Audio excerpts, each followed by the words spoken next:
How are you doing, everybody? This is Jared with Hunt Nashville. I'm doing pretty well, thanks for asking. Today's episode is a very special one, and one that I had to convince our very special guest to do with me.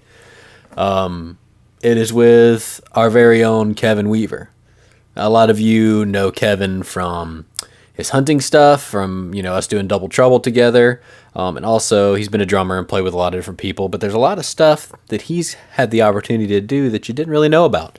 We didn't get into some of it on this particular podcast, but Kevin's been on Nashville, the TV show, probably a dozen times. He had a TV show with his band King Billy on GAC for a season. He's played with a ton of artists. Also has been hunting with me a lot, which is by far his greatest accolade. But he and I got a chance to sit down and talk about some of how he got into things, what he's been up to, and then we got into hunting quite a bit of turkey hunting, some old turkey hunting stories from our past, kind of how we got started doing this whole Double Trouble thing. And actually, we talked quite a bit about the first hunt that we did where we doubled up on turkeys. And he told me something that I did not know that he's been keeping from me for all these years. Probably 16 years ago this happened. And he just confessed it when we were recording this podcast. And it was pretty shocking and pretty funny. But I won't give it away just yet. I'll let you listen and kind of see what happens. Don't forget to subscribe to this podcast wherever you're listening to it at. We greatly appreciate that. We love all the response we continue to get off of it, and we really appreciate you guys listening. It's nice to know that there are people who kind of have the same outlook on life and some of the same interests as we do, mainly being music and hunting. Also, make sure you follow us on Instagram at Double Trouble Hunting, YouTube, subscribe at Double Trouble Hunting, follow us on Facebook, Double Trouble Hunting. You can find us anywhere like that, and really appreciate it. We've had a really good time doing this thing, and we are thick into turkey season right now. I hate to date the thing, but we are far into it. Kevin has shot a bird and lost it. I have gotten a shot but had to pass it. And then we have a bunch of buddies who have had a chance to kill birds. Our buddy Jamie killed one with Kevin. Kevin called one in for Jamie the other day. We've had a pretty good season so far, but I'm hoping we can start laying some more birds out here soon. Now that the weather's breaking a little bit. So, without further ado, here's this week's episode of Hunt Nashville.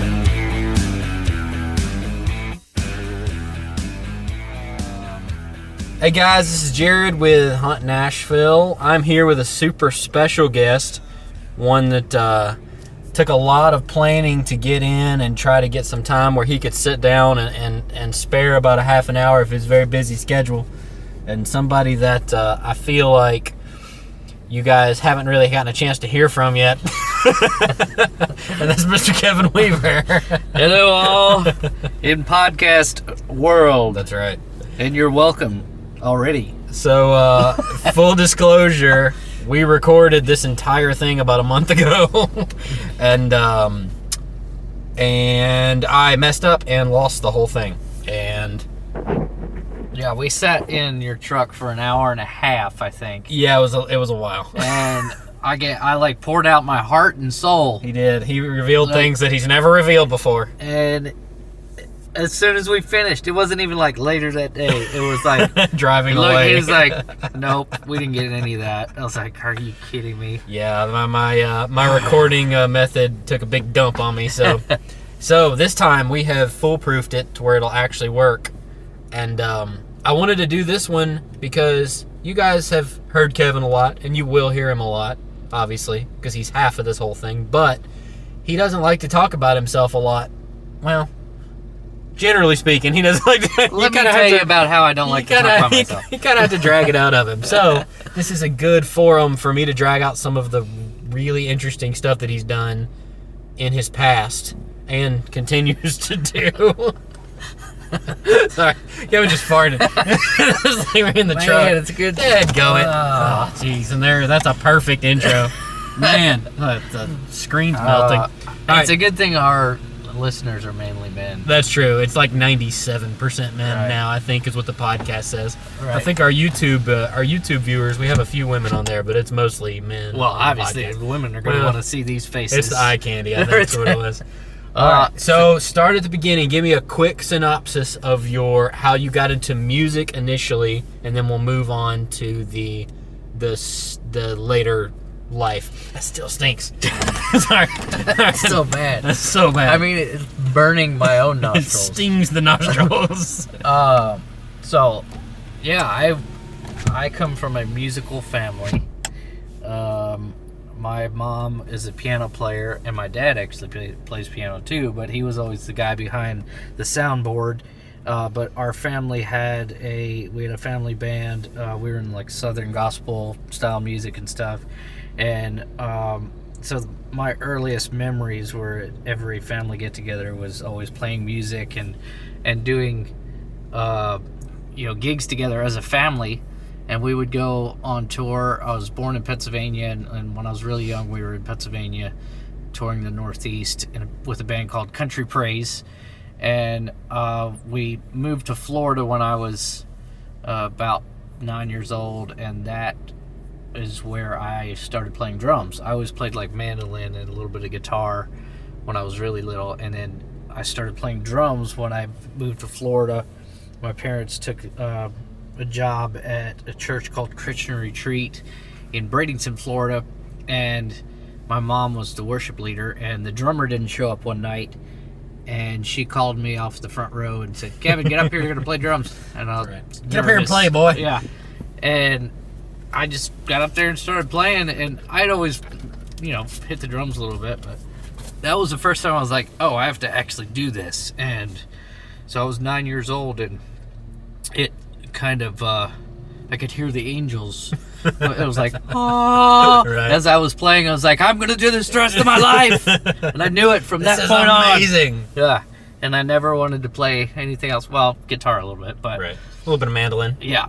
But so from playing at church is where I really cut my teeth on playing by ear and stuff. And then I got into school, like into junior high, and started playing in all the concert bands and jazz bands, and learned to read music. Right. And that was very helpful. Did the marching band. I was band geek, Awesome. but as far as the way that the whole hierarchy. marching band, yeah, the way the marching band hierarchy goes down is the drum line are usually the coolest of the band geeks. Right. So I you're will the say coolest that. nerd. Right. You're the yeah. best nerd. So, and that's kind of stuck with me, the coolest nerd in the group. That's right. So, Rise to the top of the lowest.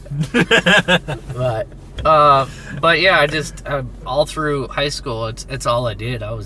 I fished all the time because I grew up a mile from the Manatee River, which is a brackish river that pours into Tampa Bay. When you live in Florida, you have to fish. There's too much water. Oh man, it's so good. Even And it's just like freshwater. it's big game fishing too. Right. It's not like pond fishing, which I enjoy, but this is like catching, snook and redfish and tarpon and that kind of stuff. So and shark, we used to shark fish. And my dad was cool enough to let us take the boat out whenever we wanted. Probably way too young Right. to be doing. I mean, like at 15 and Yeah, that's pretty We young. I'm got into surprised some- you're still alive. little trouble, but we're all around here, so that's good. Somehow you made it. Yeah. So I miss those days. We used to go camping and shark fishing all night and stuff. That was a lot of fun growing up. And I always wanted to hunt down in Florida, but we were on the coast, and you had to drive a ways to get to some hunting areas and stuff. And we hunted some hogs and stuff like that, but I never really got into it so much because I was into fishing so much. Right. But when I became a plumber out of high school, and I was in a band with the guy that owned one of the biggest plumbing companies in our town, Pritchard Plumbing, and Tim Pritchard was a piano player in this country band, Southern gospel country band that we were in, and I tried laying tile for like 6 months right out of high school. I didn't want to do that because it hurt my knees. I was like, this sucks. I'm gonna be like wore out by the time I'm 30. Oh yeah, that's rough work. And so I was like, man, plumbing is pretty good, and people always need a plumber. So when I'm not drumming, I can plumb, and that has stuck. So I was plumbing, and I was set to basically I had planned on having my own plumbing business and like doing the whole thing down in Florida, and I was playing drums anywhere I could, and my name traveled to Nashville just from friend of friend type connections, and I got a call from Andy Griggs, who was signed to RCA Records back in '99, and he had a #1 single, and he was putting his band together, and he's like, called me up, random phone call, was like, hey Hulse, I'm looking for a drummer, need you to move to Nashville. And I was That's like, a good Andy like, impersonation. move? And he ended up calling me Meaver. Meaver. Oh, that's where that came from. Yeah, I don't know. But I ended up, I was like, well, I was like, give me a night, I want to think about it. And then, I mean, right when I hung up, I knew I had to take the gig. I thought about it. Yeah, I was like, yeah.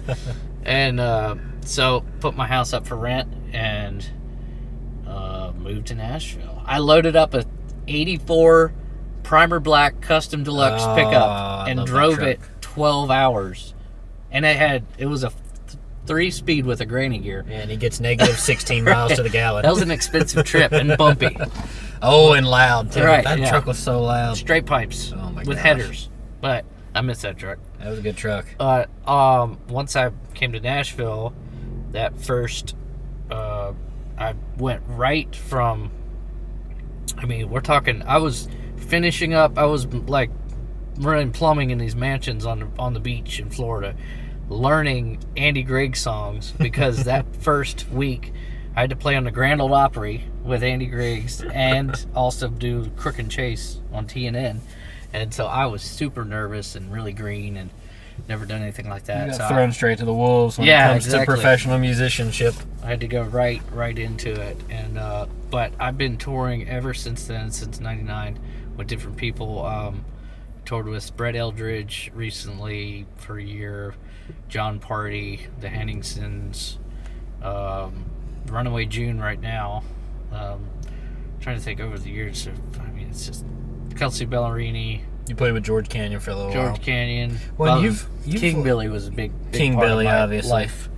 Well, and you've made a living doing a lot of sub stuff too, which not a lot of people get a chance to do. Whereas like you'll go in and play for somebody for a few weeks, trying to fill in or spot dates here and there. Yeah, that's happened.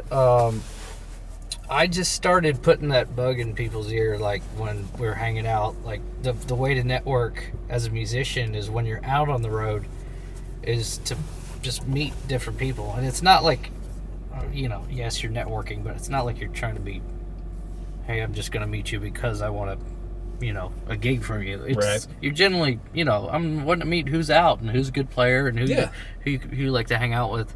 But it also turns into like, hey man, if you ever need someone that you would like to come out and fill in for you, Right. that's not going after your gig. I'm not trying to steal these guys' gigs, and I think that's what guys understand about me. I've got a wife and a baby girl and one on the way, so I'm not wanting to tour all the time. So in the last like 3 years or so, I've been telling my buddies that are on the road, like, hey, you need anything just for spot dates, call me and I'll go out and sub. So I've been doing that for the last 3 years with Kelsey Ballerini, and my brothers Osborne they're gonna call me, they said, at some point. But Because those are just good dudes. yeah, and we're all buddies and stuff. Just different. There's about 6 or 8 different bands that I'm on their sub list. Right. And so that's been pretty cool, because I could still be my own contractor, Right. and like set my own schedule and have a real life. And still get to scratch that itch of getting to go out and play and perform. Mm-hmm. And I guess it keeps you on your toes too, because you're not learning the same 14 songs and playing them 200 times a year for a year and then wiping it out. Like, you're going to learn a lot of different tunes from a lot of different people. And it has perks, like both sides, because like once you're in a normal touring gig, you'll learn the show, and you're you're going to play the same show for the rest of the year to year and a half. Right. And so there's something pretty comfortable about that because you don't have to like read. It's just autopilot. Yeah, and so that's cool too. Stand here during this solo. Yeah. That sort of thing. Well, I don't get to run on stage. No, you do. I've seen you pull your snare drum off to start running around the stage. so this is funny but not funny. Okay. The whole reason I got the John Party gig. The other drummer that I was called to sub for, there was one point in the show where him and John would switch, right? And he would get on the guitar and John would play drums. And the guy got excited one night and he had his guitar on and he ran out the catwalk and ran off the catwalk. Oh my gosh. And broke his leg. Oh my gosh. Yeah. So that's how I got that gig. Oh my gosh. So that literally is like a scene from a movie. Yeah, that needs to be a movie right there. And I've nothing but great things to say about how he's playing. He's a great player. Yeah, I hate that he got hurt. I understand. You get a little overzealous when it comes to, you get a little caught up in the moment. You go take off running. That catwalk ends 3 feet before you thought it did. Right. It's kind of hard to see with all them spotlights in your eyes. Oh man, that sucks. I did not know that. Yeah. But anyway. So tell me about give a quick synopsis of the King Billy thing, because there's a lot of people that know all about that, and there's a lot of people that don't. There are probably more people that don't. I would say there's a lot of people in this town who know who they are. Especially. Well, and the King Billy, our band, it was a band that we put together in 2005, and had it for we were in the band for about 6 years. And it was basically kind of, it felt like it was kind of a super group of players. Like, I'm not saying I'm the super player. No. I was always keeping up. Everybody was awesome. But it was awesome. John Osborne of Brothers Osborne, who played lead guitar. Charlie Worsham, who's an artist and singer. He just put his new record out, I think. Yeah, his second record just came out. And Josh Matheny's an amazing bluegrass dobro player, and Matt Utterback plays for Hunter Hayes, and then Donnie Fogarter was our lead singer. And it was one of those bands that any idea that someone would throw out, everybody could do it right on the spot. And it was just like no show was the same, and everybody wrote together. We had a band house on Villa Place, which is one block off of Music Row, and I lived there on Music Row, or that area, for about 3 years. And it was a really fun time and learning experience as far as the music business, because when you're a hired gun player, when you're just playing for a singer, it's a whole different vibe. You just kind of play your songs, make sure your gear's in good shape, set up, and you're done. But when you're the actual artist or signed to the record deal as a band member, you're involved in every decision that is made and which direction the band is going. And so we all kind of gravitated to our individual jobs. I was the tour manager of the band. It's because I drove a lot, and I like to know where we're going. So that and probably had the most experience in business at the time. Yes, because you had been in business for yourself quite a bit. Yeah, and so I knew that we had to have some organization to keep things rolling in the right direction. But everybody really pulled their weight for the most part, and we wrote a bunch of songs. We had a great show in town. It was called King Billy's Your Friend. That it created this huge buzz around the band, and we had an offer from Big Machine early on, but it was just not a good offer. Yeah, and I recommend getting on YouTube and searching King Billy's Your Friend. King Billy's Your Friend. Awesome. If you search that, there's some really. Who's the dude that did Whiskey Lullaby? Oh, John. Oh, what's his last name? John Hartford. So good. John Hartford. No. It's on the tip of my tongue. See his face. Him and Josh played it at King Billy's Your Friend one night. Oh my gosh, that was ridiculously good. I think that's on YouTube. Yeah, I'll think of his name here. But Vince Gill would come out and play with us, and we had Richard Marx. There was always some different artist. Taylor Swift came out one night, was hanging out, and but that was a really fun time, and it kind of developed a name for all of us individually as players. And still, like people say, hey, you're in King Billy, and it's kind of a cool. It was a blessing to be a part of, because it was like we really had a good time. Everyone left on good terms. We just kind of realized that we needed to move on and do other things, and then since then, John and TJ have blown up, and brothers Osborne and Charlie's done really well with his record deal and everything. And we've all gone on to other gigs since then, and but as for what I'm doing now, my main thing that I'm working on is really getting into the studio more and doing some production, and that's a whole different ball game too, because it's a different group of players. That some of them have done the road work, but it's a whole different network to get involved with different producers and stuff like that. And I've gotten a couple calls from Kevin, Kevin Kadish, Mr. Kadish, and he called me for a couple masters, which was awesome. I got to play on the Great Big World, which was really cool. Yeah. And, Chris Allen, guy that did Live Like You're Dying. There was a couple others, but so it's just slowly getting different calls on the session side of things, and then continuing to do the sub work.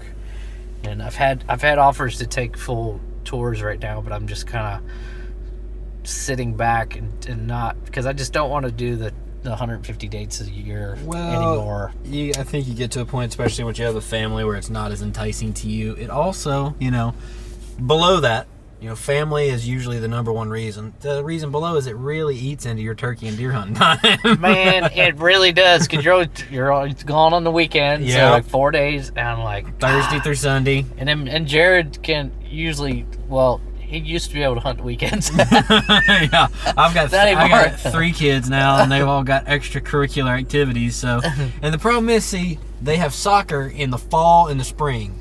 Now, that's horrible. Who the hell schedules sports activities and the 2 times that I can hunt during the year? Why would you not do that in the dead of winter when it's too cold for me to hunt? Of course, it's too cold for them to play. In the middle of the summer where there's nothing to hunt. Hey, you know what I think, though? What? Just, tell them soccer's done. Soccer's done for the rest of the year. I'm going to get you a guitar. Right. This is going to take the place of soccer, and then they can stay at home. That's true. You can go hunt. You can practice at 9:30 on Saturday morning. Anytime. And it doesn't matter. And I'll be in the woods. I'll be thinking of you. Better yet, you drop them off at someone else's house to learn. Well, see, what I'm looking forward to is like when they get to the age. I was thinking about it. I was driving the other day, and I was like, man, it's like this is the end of the 3rd week of turkey season. I've been hunting 3 times, only 2 of those being mornings. And I'm like, that's just not enough. I hate it. It's going to be gone in 2 weeks. It's going to be gone. 2 weeks? 3 weeks. Oh. Yeah, we have 3 more weeks, 3 more weekends. Well, we got to go. Yeah, I know. So, but I was like, you know what? One day, my kids will all be old enough. They'll be in school. They'll be doing their own thing. They'll all be able to drive themselves everywhere. And then I'm just going to turkey hunt the hell out of the weekends. That's right. That's my plan. And my kids will be old enough to go with me soon. Right. So, like, MLN next year, she's going to go turkey hunting with me. So I'll be like, babe, I'm not just hunting. This is not selfish. Right. I'm wanting to take her so she can watch me kill a bird. Right. Or she can shoot a bird herself. We'll get there eventually. Right. I mean, I've worked a long time to hunt turkeys. She's got to earn her keep. Right. Yeah, exactly. No. So you didn't get into hunting until you moved up here. Oh, yeah. Right? Let's go. Just rewind and a segue. Yeah. So when I started playing drums for Andy Griggs, I rented a house from Andy that was in Mount Juliet, and it was on his property, and we hunted all around. I always wanted to hunt, and he's a really big hunter, and he loves to bow hunt. And so that first year I was playing for Andy, I would play drums 3 days a week. We were gone, and I would hunt like 4 days a week. It was awesome. I was just learning from Andy. He would, just learn or teach me how to like read the woods and look for cover and how to, locate what a funnel is and like all the, turkeys. We would turkey hunt and stuff.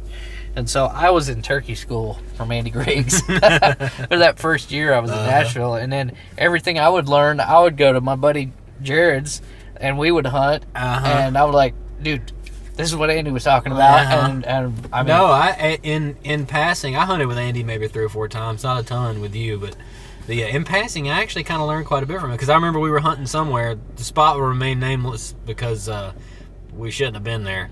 But there was no sign. It may or may not have been on the side of Old Hickory Boulevard in Nashville. There was no sign, so I mean, technically, I think it was fine. But you do things you regret later on in life. But I do remember he was like, this I'm hunting these land transitions. It's like that's really what I'm hunting. I think these deer like to work these land transitions. Hoss. Right. And hoss is just like his key word. And that stuck with me, and I've used that a lot, both with hunting deer and turkeys. Like, you know what? They actually do like to follow those land, like that transitions from like a saddle coming off of a ridge down into a valley or a creek bottom or like a gully where they can cross a fence, like that kind of stuff. Like that kind of stuff really is true. Those deer and turkeys tend to gravitate towards that kind of stuff. So I learned a lot from him too. Yeah, Griggs, man, he grew up in the swamps down in Louisiana. So he hunted his whole life. And, man, there's still things like that he told me. I don't know, that one time he told me we actually got lost. And I remember him saying early on, look for a fence line, hoss. I was like, if you're ever in the woods, just keep walking until you find a fence line and follow the fence line. That stuck with me and actually saved my butt because I was in this strip of woods. I didn't know where, and he got lost too.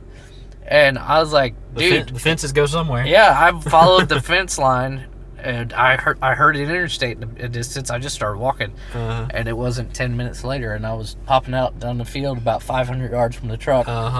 And he did the same thing where he got turned around, so I didn't feel so bad. Right, it happens. Oh, that's true. But different things like that you don't think about.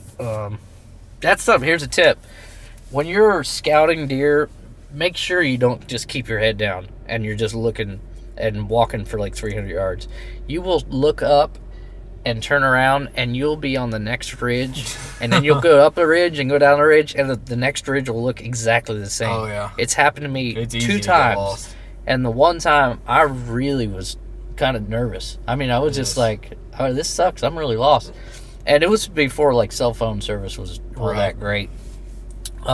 So just really try to remember your bearings and look for that weird looking tree that's down, to make a mental note of where you're going in the woods, because it's easy to get turned around. Even for me now, I always, you have to make mental notes of where you're going in the woods. Well, and that's like I've gotten to where I rely on my phone a lot, because I was at the WMA yesterday that I hunt. It's thousands of acres, and I know the area. I hunt the same kind of like 1,000-acre section and have for the last few years for turkeys, but I got down in there and I got over 2 bottoms and followed a creek, and I'm just following sign and like looking for good areas where a turkey would want to hang out.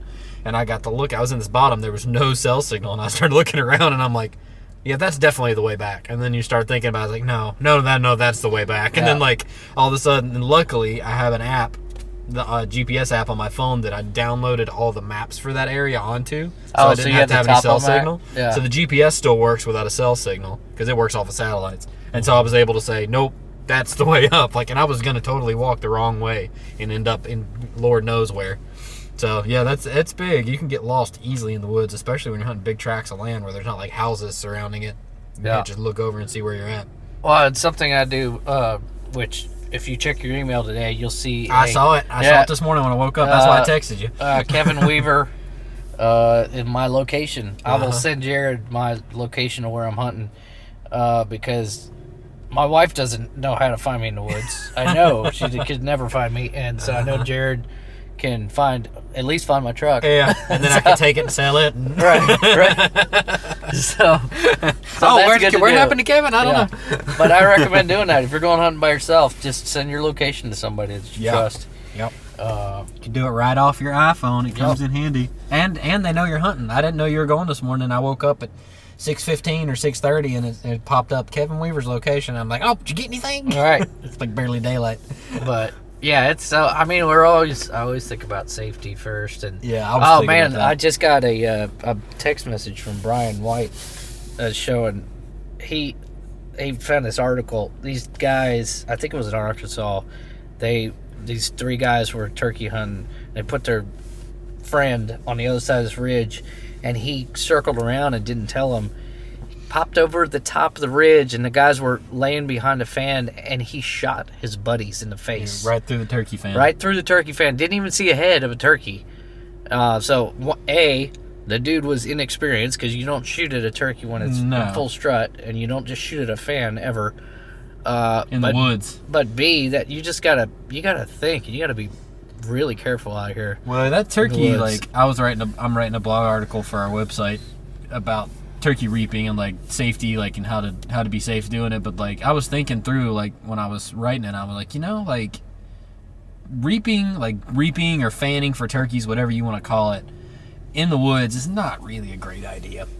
Like, walking through the woods with a turkey fan is like, I think like the biggest thing public land. Well, in public land, but I mean, private land, I guess if you know it exactly, but you got to think how many times we've ran into trespassers, and honestly, in the past, how many times I've trespassed on other people's land hunting by turkeys. Accident. Well, and on purpose sometimes. Right, I mean, years ago, I mean, it was on purpose sometimes. I knew I was crossing a fence. Right. But so I'm like, I don't know, I was thinking about the other day, I was like, I don't know if I'm going to fan a turkey again unless it's in the middle of a field where, like, you just can't mistake me for something else. Like, you couldn't shoot me in the butt if you see the fan, because you're going to see a dude laying behind it. Yeah. I don't know. I was thinking through that the other day, because I'm like, but you have somebody that's inexperienced, and they're just slinging lead at a fan. That's not smart. Oh, yeah, that's not good. Yeah, but, well, and I do have a confession to make. Go ahead. For this one? Uh-huh. You're going to freak out. Uh-huh. Our first year turkey hunting. Uh-huh. Like 15 years ago? Yes. Okay. Longer This than that? is I've never told Jared this. Oh, no. And it shook me to my core. Oh, no. Did you almost shoot me? It was the morning that... Oh, my gosh. Wait, you don't know what I'm going to say. It's a confession. So, it was the morning that we were chasing that one gobbler. Right. That he kept going back and forth. Down there by the river. And we decided to split up. Uh-huh. It was foggy. Uh-huh. Super foggy. Yeah. The gobbler was going off. Uh-huh. We heard birds all around us. Yeah.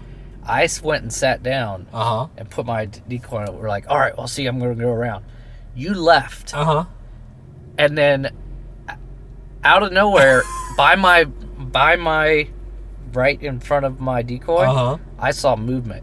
Oh, no. I threw my gun up, and I had my thumb on the safety to take off the safety to shoot. Uh-huh. And then I was following this movement, and it was you. Oh, my gosh. Because you went back, my decoy had fallen over. And I was picking it up. And you turned around I remember to go back. coming to pick it up. I remember that now. And that freaked me out. I didn't know you were going to shoot me. I had no idea it was you. I just saw movement. Oh, my gosh. That freaked me out. So I apologize. Well, you didn't. I mean, at least you just had your thumb on the safety. That's the beautiful thing about those moss birds. You know how you have, like, lose your vitamins? Uh-huh. And you like, can feel it to Yeah. your arms, like, tingle. I was like, I almost shot my best friend. I almost went home. And I shot a turkey that morning. You did shoot a turkey. I didn't want to ruin the morning by telling you I almost shot you. Man, I do remember. I remember that. Yeah, I remember turning you- around and Yeah. putting your decoy back up. And because I remember that morning, I went down and sat down by the river, and because we chased this bird back and forth, probably 10 hunts. We'd set up on one side, he'd fly down the other. We'd set the back and forth. So finally, it's the last morning, literally the last morning of the season, and we set up on opposite sides of the field. And right after Kevin almost shot me, and I didn't know about, I walked back over there and I set up, and that bird gobbled right. I sneaked over and sat down by a tree, and he gobbled, and he was just. I think he was right above you. I think he was still in the tree. Yeah. And it was But it so was foggy, It was so foggy that morning. I remember he flew down in front of me, and he was in front of me for probably 5 or 10 minutes before I realized he was there. Well, that's why In gun range, because he was so. It was so foggy. Yeah, and it was a really foggy I remember morning. looking up, like turn your head real slow because you don't want a turkey to see if they are there. And I seen nothing, and I looked down and doing something like messing with my call. I remember looking back up and the fog lifting just a little bit, and I see him at 30 yards standing right. He had been there the whole time. Oh, that's awesome. And so, yeah, I can't really blame you for at least getting ready, but I'm glad you didn't take the safety off. I mean, but like I've never looked down the barrel at someone and I was like, oh man, that freaked me I out. don't like that. I couldn't be a murderer. Well, because I really thought it was a bird. Yeah. Because we were hearing birds all around. Well, and it's just a ball walking through and the I was fog. like, and you were hunched over too. Oh, I remember because I was like hunched over crawling because your decoy looked like a turkey. trying to help him out. I was like, holy crap. Luckily, I didn't start attacking it. You probably would have thought I was a bird to come after me. But saying all that, So be this careful. is just like a gun safety tip. Just like Basic you make turkey sure hunting gun safety. you got to know your shot. Yeah. Look, And you got to know what's behind it, too. yeah, like look at when you're hunting with a rifle. Uh-huh. You got to make sure you look at the horizon, make sure there's no like houses in the background. Oh, there's another time, same property. Mm-hmm. There was a group of 9 does going across that field, and you were up at the road. I remember you going, shoot, shoot, Yeah, I remember and I had that. my gun up. Uh-huh. But the interstate was right Yeah. behind it. It was right. I could see cars in my scope. Uh-huh. I was like, I just had to put just the can't gun do it, down. yeah. I was like, ah. But that kind of thing, you got to be really wary of where your shot's going to go, and just make sure, because you can convince yourself that that's a real bird. Oh, absolutely. And it's in the moment, because your adrenaline is going, and you'll take a pop shot at something sometimes. But I don't ever take pop shots. Well, it's like we were just talking about this 2 weeks ago. I was hunting with our buddy Jacob, and we had been set up on this bird, and we set up like 80 yards from their roost, and he was just going off. And finally, he just flew the other way. We got down, snuck up to him, and I snuck up over the snuck up over the rise. I guess when I'm talking about hunting, I can say snuck. Right? Yeah. I snucked up over that there rise in the I'll tell you holler, what. and I peeked over, and he was only like 50 or 60 steps from me, which is pushing my range, but it's there. So the bird was, and I peeked back down at Jacob. I was like, he's right there. I'm gonna get up like another 5 steps, and I'm gonna shoot. And he was in strut the first time I saw him. Then I ducked back down by the hill, and when I came back up, he saw me and started walking up the hill. And I knew it was a tom. But I could not see his beard. And there were no other tellable signs that it was actually a tom the whole time. So he's in range. I have my safety off. I have my bead on his head. And the whole time I'm thinking, I need him to turn just a little bit so I can see his beard flash so I can shoot him. And I didn't. I just let him go. His head wasn't that red? No, it was just totally like that light blue, like right. the hands, because he had totally calmed down. He was walking off. And wait a minute. Turkey's neck, their head changed colors? This is news to everybody. Are you serious? Well, you didn't know this? I didn't know they changed colors. Yeah, you've never seen a turkey go into strut. It gets all red and white, and he comes out of it, turns back to blue and that dark red. It gets like bright, because all the blood goes to his head when he gets in strut. It gets like bright red and white. I gotta show you some pictures. We're gonna have an anatomy lesson here in a little bit. I didn't know that they turned bright red because of that. Yeah. I thought they were just in the spring, they're bright red. No, their heads are always kind of red, but they can get that light, like that light blue color like a hen's too. You know what I like is when they turn red after I shoot them. That's right, get red in the face. Come on. But that's a perfect example. Is like, it may not even be a safety issue. It might be you might shoot the wrong thing issue, because I was walking back to the truck with Jacob, and I'm like, man, I cannot believe I didn't shoot. Like, I had a bird in range, had my bead on him, had my safety off, and I can't. And he was like, what if you would have shot and it was a hen, and you just mistook it because you were all caught up in the moment? And I'm like, you're right. Like, if I would have shot that and it was a hen, I would have been, first of all, I was on public land, so it would have been in big trouble. And second of all, I just don't want to shoot a hen during the spring because it's illegal. Right. If they were legal, I'd shoot in a heartbeat. But man, this one time I was cockatoo hunting, and man, this like, Wait, are you being serious? No. Like cockatoo hunting? Where do you do that at? You believe me for a second? Yeah, I did. Well, you didn't know about the turkey's head changing colors. I thought maybe you knew something I didn't. Like, what's a learning? The guy on the Fruit Loop box, that's a cockatoo, I think. No, that's a toucan. That's Toucan Sam. Oh, yeah. Cockatoos, those bright white ones with the little yellow See, flares. I would probably have shot. Did they not teach you bird anatomy in school? I was working on drums for most of my schooling. Quit school and become a musician, guys. You'll turn out just like us. Right. But, well, I think that's a good place to leave it. What, Kevin, where can they find you online? You can find me personally. Mainly, I mean, most of my online presence is Double Trouble Hunting, unfortunately. But no, you can at KevWeave, KEVWEAV, and I'm on Instagram, and then I have a Twitter, but I don't use it. And on Facebook, you'll find me.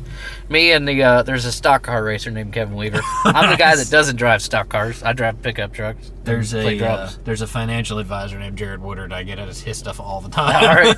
Yeah. I will say, in a wrap up, right, what hunting means to me. You didn't ask me this as an interviewer. Yeah, I'm sorry. I got caught up in all the heads changing color and cockatoo hunting. What does hunting mean to you? Well, that's not a good way to ask it. We got to get into it better than that. Well, because why do you hunt? What is your 3 reasons? 3. Okay. And then give me the reasoning behind the most important one of those 3. Okay. I would say the three reasons are In order. in order. Yeah, in order. I think most it's the important. adventure of the whole thing. Okay. It's the camaraderie of hanging out with your buddies, and it takes you back to your roots as a man or a human being to be able to hunt and gather. There's just something that connects you with the woods and being able to provide something to eat for your family. It's just like almost like a primal thing that's really rewarding when you can bring this home. But I love to eat everything that I kill, and but it's a great sport to the way that we hunt. I get a lot of exercise. Oh, yeah. No matter if we're dragging deer out of the woods, we're like climbing trees. Yeah, we're not hunting out of four-wheeler. trucks. Yeah, it's like When I buy a 4-wheeler, then it's all going Right. to change. But maybe when we get older, we'll have like side by sides and all There that we stuff. But I don't know. For me, it's the most relaxing yet hard work, or I'd say it's the most relaxing, but yet it is hard work. Yeah. And you're still working out. But when you're done with a hunt, it's almost like you're not as tired as what I get more out of it by being in the woods, and it just kind of centers me. And it makes my work week better, and I think my wife notices it. She's like, "You need to get in the woods, and get out of here." That's for how a you while." de-stress. Yeah. It's definitely a de-stressor. That's and, my only hobby. Like, I don't have another hobby. Right. Like, I hunt and I work, and that's the two things that I do. Yeah. So it is really, and it just to be in God's the beauty of what God has created, and that we're able to enjoy it. And it's something that's basically free. You buy a license, but I mean, you can just go out, and I like to go out and hike when it's not season, Right. just to see the woods wake up in the morning. It's just an amazing experience. And I've always been a fan of the outdoors, and I've always tried to introduce new people to being outside, and kids and stuff like that. I always try and introduce them to the fun of shooting a BB gun. Or I still have my original BB gun that I had when I was a kid, and I'll awesome. let my nieces and nephew, and I'm gonna let Cadence shoot it That's eventually. And she's 2, but it's just something about that really rounds me off as a human being. I will say that. Well, this multifaceted too. Like, you have all those. Like, you don't just go. Like, I go to the gym to work out. Like, that's why I go to the gym, and I go to work to make money. Like, all these things that I do are not multifaceted. But with hunting, like, I go hunting because it connects me back with nature and my creator and the creator of all those things that I'm around. Yeah. Whether you're religious or not, it gets you back. No matter what God you believe in, it's going to get you closer to whatever that God is. Whether that God's Mother Nature. For us, we're Christians. It's Jesus and God. Exactly. But it also, like, it's amazing exercise. It makes you feel good. Like, I walked probably 4 or 5 miles yesterday turkey hunting, and I woke up this morning to go pour concrete, and I felt great. And I was tired, but it was a tired that I was happy to go get exhausted. And I know the meat that you get out of the thing, well, when you actually get the meat out of it, something to feed your family, and it just helps me de-stress. It gives me something that I can just turn my brain off, and I'm focused on hunting. That's all I'm doing. I'm not thinking about paying bills, or thinking about mowing the grass, or thinking about getting kids to dance, or thinking about all this other stuff. Like, all I'm thinking about is hunting when I'm out there. And, what's the next step? Where do I go? Where are these birds at? Where's this deer at? Where's the best way to get around these animals, Yeah, I love the chess match of the whole thing. Like trying to outsmart. And people that don't hunt think it's really easy. They picture rednecks out of the window of their truck with a 30-06 shooting them, and that's not how it works at all. When you're talking like fair chase, like just walking up on a property and figuring out where wildlife is living. Yeah, it's a hard process, and I really enjoy that whole part of it. Well, on a deer, like, say a deer takes advantage of 300 acres worth of land. You're coming into a 300-acre spot trying to figure out where this one animal is wanting to spend its time and where it's going to be at 8 o'clock tomorrow morning. And there's no schedule. There's no, like, this is where I'm going to be. It's up to you to figure it out, and that's the only way it's going to happen. That's why we put a huge 5-foot pile of corn right in the center and just sit there and wait on top of the corn pile. Oh, no, my I'm just gosh. Daggum TWRA is going to be calling me now. I'm going to get a call from Doug Markham. It's like, hey. Bobby Wilson, that is not true. Yeah. Mr. Hey Wilson. guys, about that corn, can you guys not do that? Because we're going to have to take you in for that. Some states it's legal, though. Some states it's legal, and that's Not here. fine. Not here. Honestly, I wouldn't argue if they made it legal here. I know. That's a whole different podcast. Yeah, that's a whole different Yeah. podcast. I get the pros and cons, but that's a whole Yeah. different discussion. We'll have to have that discussion sometime, other time. All right, well, thank y'all for listening. We're both going to go back to work now. We've been doing this sitting in my truck at a job site. Yep, I'm building a deck in Brentwood, and I've got to go do some plumbing. And then Sunday morning, it's going to be KW and CB. Oh, CB, and maybe me. Maybe I gotta talk to JW. Mama and see what happens. Carrie Barlow and Jared Woodard. There might be triple trouble in the woods. Oh my gosh! If that happens, man, we got to film from we need at least 3 or 4 angles. yeah, We need you need to bring back your flying hen. I do. Jared, this is how redneck Jared is. He took some 10-pound test and hooked it to his drone and tied up a hen and did a flyover of a field. Oh my gosh! I wish there would have And- been some birds in there. It would have been amazing. I would say that's some redneck genius right there. Oh man, can you imagine? That's the ultimate fanning. You just fly the fan out in the field. Well, it's just like that. It's no different than that Mobo gobbler that they have. It's I know. On the tires. I mean, you just tie it to it, Yep. fly it out there, fly it back, kite them on back in. I'm kind of surprised that that's legal. It's legal here. It is. No, I I think- mean to have a decoy with wheels. So pretty soon you're gonna be able to have a deer I that's. think it's a little bit. I mean, it's cool, and But if it's legal, it's kind of like. I'm surprised it's legal though. Yeah, I know. That's like. Because it's illegal to hunt with a drone. I can't take my drone out and scout. Like, I can't park in the really? road, drive it over a field, say, oh, there's birds in that corner, and fly it back. Can you mount a 22 to your drone? I can. That's what we need to work on. And little mortars, little M80s at the bottom, we can drop bombs on them. That would be awesome. Yeah, that would be pretty cool. That's next level. That is. That's yeah. That's rednecks with money is what that is. Mhm. All right, well, y'all make sure you subscribe to wherever you're listening to this at, iTunes, Google Play, YouTube, Podbean, and follow us on Instagram, Double Trouble Hunting. Facebook is Double Trouble Hunting.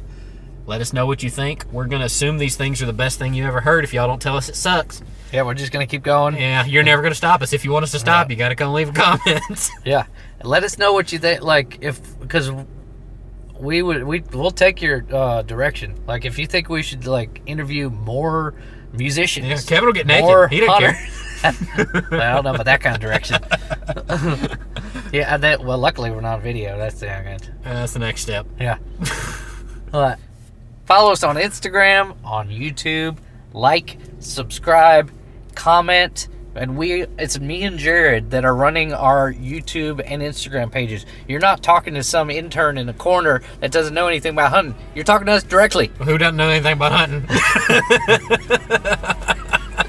You get to talk to the people who don't know about hunting directly, not to somebody else to talk about us about knowing hunting. Right. All right, we'll leave it there. We'll see y'all next time. Peace out. Good luck in the woods.